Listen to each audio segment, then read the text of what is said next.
you cool cats and kittens. Welcome back to Remote Learning with Miss Corwin. We're going to be continuing our narrative writing. We are on day 4 today.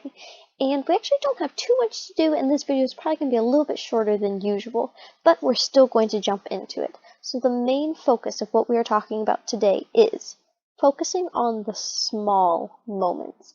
So a lot of you have already picked out things that you want to talk about in your stories, and you've come up with some really great ideas and some really neat things that I am so excited to read. And when we talk about the small moments, I keep explaining to y'all that this doesn't have to be the most fantastical story. It doesn't have to be the most exciting thing that's ever happened to you. It just needs to be something that you care about and something that's meaningful to you. And so when we're talking about these small moments, we're talking about even smaller than that, even going a little bit deeper to find some of those really neat details that make your story feel more complete. So instead of me showing you what to do first, I actually want us to read the story. We have a new story today. It's called Salt Hands by Jane Chelsea Aragon. And so I'm going to let the story play, and we'll talk about it afterwards. Hello and welcome back to another edition of Sankofa Read Aloud. Today's story is titled Salt Hands by Jane Chelsea Aragon, illustrated by Ted Rand. I hope that you enjoy this amazing story. In the night, I woke up.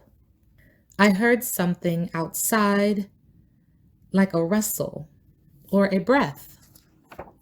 There was a deer under the pear tree. The moon cast a shadow of his antlers on the ground. I went to the door. It was dark. It was still. The night air was warm. I didn't want to frighten the deer, so quietly I went in and sprinkled some salt into my hands. I tiptoed outside and stepped toward him silently. He looked at me. His eyes were big and brown. He watched me for a long time. I knelt on the grass. The deer flicked his white tail back and forth. I sang a song to him, softly, while he nibbled on fallen pears. He shook his head and twitched his ears. He was listening to my song. He moved closer to me, cautiously. I whispered my song, then slowly I held out my hands. My heart beat quickly as I sat as still as the grass, as still as the night. I didn't want him to run away. There was not a sound as he came near me. He came very close. As I looked up at him, I could see into his eyes. They were gentle, and I knew he was not afraid. He lowered his head calmly and sniffed my hands. Then he tasted the salt. For a moment, I held my breath. I didn't move. His whiskers tickled my fingers. I kept my palms still. He licked my hands until the salt was all gone. When he finished, he raised his head and turned away, slowly, and walked off into the night.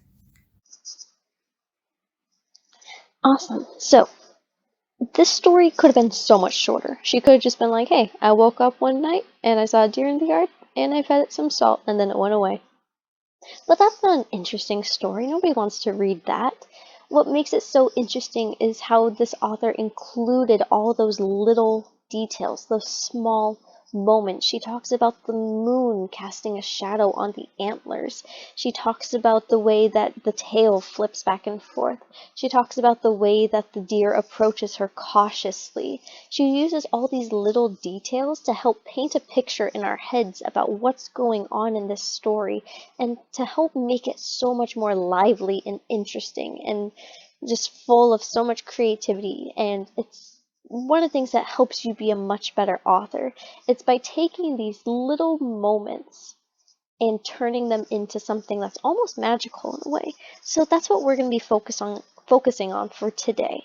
So on this next slide, this is what your slide is going to look like in your narrative writing slides. This is slide number 7, and this will be what you do today.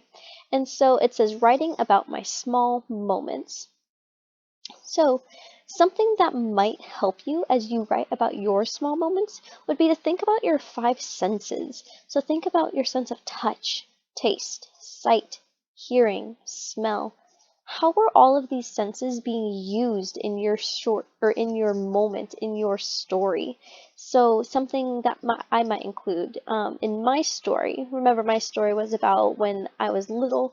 We were staying in an RV in a campground in Texas in the summertime, and my little brother and I saw fireflies for the very first time, and we had to sneak out of the RV because my mom was sleeping, and then we went out and chased the fireflies. Some of the things that I noticed were the sound of the crickets in the background in the forests around us. I could remember the feeling of excitement for sneaking out because Miss Corin was a good kid, so I didn't usually do things that I wasn't supposed to do. So it was like very exciting to be sneaking out. I remembered the heat in the air because it was Texas in the summertime, so it was super, super hot. I remember seeing the flickering of the fireflies and how exciting that was. So these are the little details you'll be including. You only need to include 4 for here, but if you think of more as you're writing, absolutely include those. I know the story we just read, Salt Hands, had so much more than just 4 small details. And here in the middle is a small moment. That can just be the topic. So for me, I said my small moment was just chasing fireflies. And then these are the details that happened as I was chasing the fireflies, the things that I noticed and experienced as I was chasing those fireflies.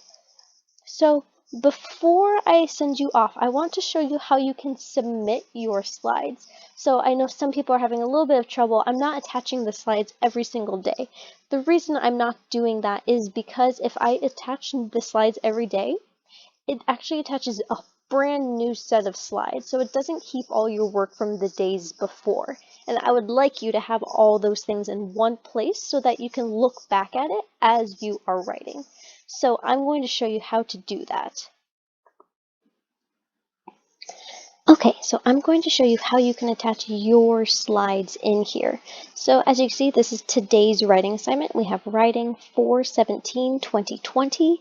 I have the instructions here, and as you can see, there's no slides down here. Usually I include those for you because they're already ready to go, but because I want all of your information together so that you can see it and not in 40 different versions of the slides, what you're going to need to do, and I have the instructions right here too, is click the Add button and then click Google Drive. When you get to Google Drive, it's going to open up your documents.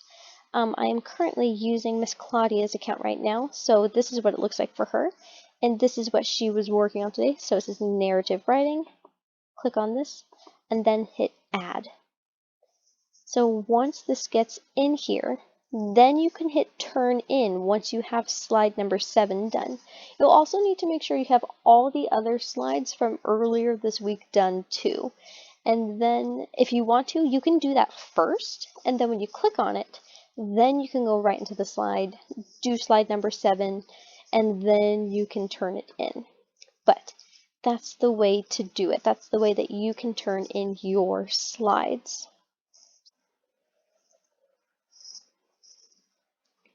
All right, so this is your assignment for today. Just to do slide number 7, it looks just like that small moments chart. And if you have any questions, of course, let me know. I'm always here to help. But that's all I have for you today, and I will talk to y'all on Monday. Thanks, everybody.